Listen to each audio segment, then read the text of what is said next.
a little bit of run of late, but obviously it's been a while since you've been put in and Doc.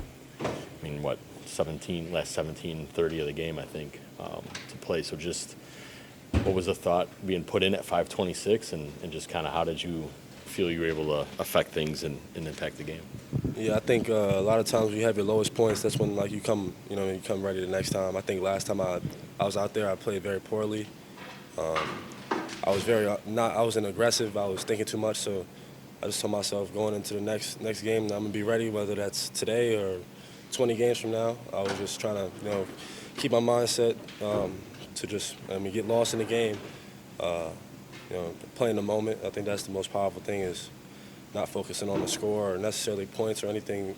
Just trying to go out there and just let the game tell you what to do. Just what were you trying to do with quickly? Just kind of was your mindset there? I was, I don't know, I was just pressuring. I think that's one of my strong suits is pressuring the ball up the court. And I was also just trying to show everybody that I'm a guy that can pick up 94 feet.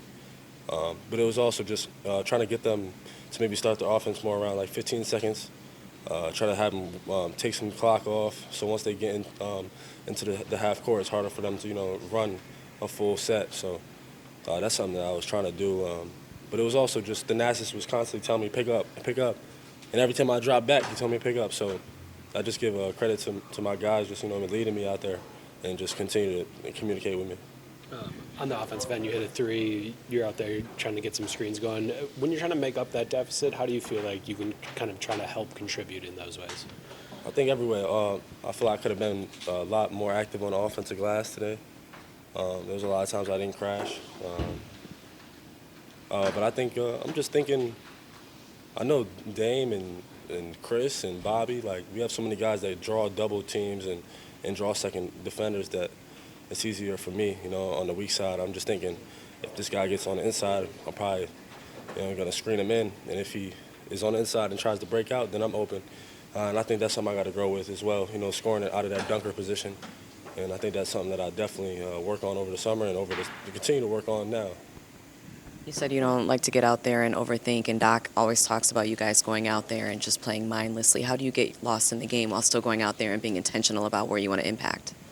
Just knowing your strengths. I think that's the most powerful thing is if you play to the things that you're great at or that are your strong suits, it's easy to get lost in the game. Whereas if you try to play to maybe your weakness, if I was going out there and I was I'm going to go for 20 points, I probably would have been subbed out in a matter of seconds. But I went out there and I played to my strengths. I knew what I was out there to do, and just a competitive nature. Just thinking, competing against one another, that will kind of help you get lost in it and not worry so much about yourself.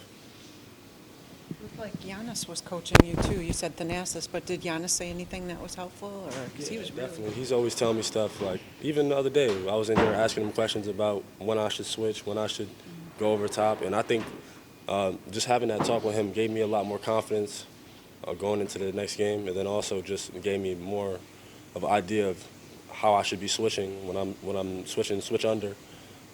Whereas in college, a lot of times you switch over. So I think I'm continuing to learn things from him every day, all these guys.